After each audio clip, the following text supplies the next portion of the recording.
नमस्कार, इन 24 न्यूज में आप सभी का स्वागत है। मैं हूं प्रदीप शर्मा और आप देख रहे हैं हमारी खास पेशकश पापा की डायरी में बेटे को मिले कई सुराग।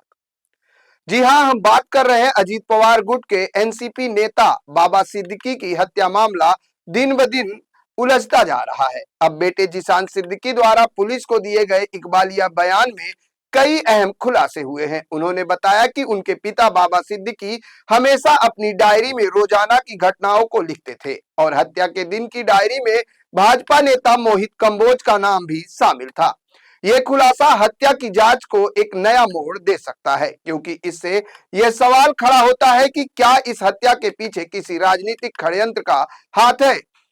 जिशान सिद्दीकी ने अपने बयान में 12 अक्टूबर 2024 के दिन की घटनाओं का ब्यौरा दिया है। उन्होंने बताया कि शाम 5:30 बजे वह अपने घर से निकलकर बांद्रा ईस्ट स्थित अपने कार्यालय पहुंचे, जहां वह अपने कार्यकर्ताओं से अगले दिन के कार्यक्रम के बारे में चर्चा कर रहे थे।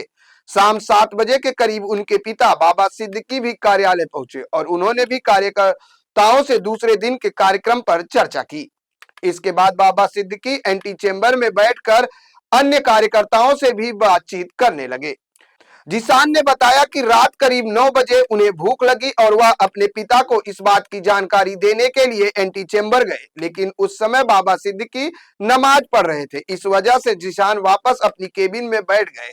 कुछ समय बाद उन्होंने फिर से एंटी चेंबर में जाकर पूछा कि कोई काम है तो वह 10 से 15 मिनट में वापस आ सकते हैं। इसके बाद जिशान और उनके साथी कार्यकर्ता और आजम रिजवी संजय होटल गए, जहां उन्होंने कार्यालय से कुछ ही दूर पर था वह होटल, और वह कार्यकर्ताओं से बातचीत करते समय दानियाल को एक फोन कॉल आई जिसमें कहा गया कि बाबा सिद्दीकी पर फायरिंग हो गई है। ये जानकारी मिलने के बाद जिशान तुरंत अपने कार्यालय की दिशा में दौड़ पड़े, लेकिन सुरक्षा गार्डों ने उन्हें पुलिस वाहन में बैठाया और उन्हें लीलावती हॉस्पिटल ले जाया गया। इस दौरान जिशान ने फोन कर अपने कार्यकर्ताओं से पूछा कि क्या उनके पिता को बचा लिया जाएगा, तो जब जवाब में मिला कि उनके पिता को गोली लगने की वजह से ज्यादा खून बह गया है। जब जिशान हॉस्पिटल पहुंचे तो वहां बड़ी संख्या में कार्यकर्ता पहले से जमा थे।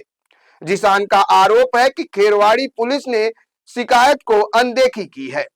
जिशान ने बताया कि वह बांद्रा पूर्व क्षेत्र में संत ज्ञानेश्वर नगर के विकास के लिए लगातार संघर्ष कर रहे थे। इस दौरान उन्होंने खेरवाड़ी पुलिस स्टेशन में कई बार शिकायत की थी, लेकिन पुलिस ने उनकी शिकायतों पर ध्यान नहीं दिया। जिशान का कहना था कि वह स्थानीय लोगों के हक के लिए आवाज उठा रहे थे। उनके खिलाफ झूठा मामला दर्ज करा दिया गया था। उन्होंने आगे बताया कि एक डेवलपर पृथ्वी चौहान ने भी उन्हें दबाव बनाने की कोशिश की और कहा कि वह घबराए नहीं, क्योंकि उनके द्वारा परियोजनाओं में रह रहे लोगों के लिए घर के बदले घर देने का वादा किया गया था। जिशान ने उन लोगों से आग्रह किया कि वह बिना दबाव के कोई भी फैसला ले और उन्हें जो सही लगे वही करें।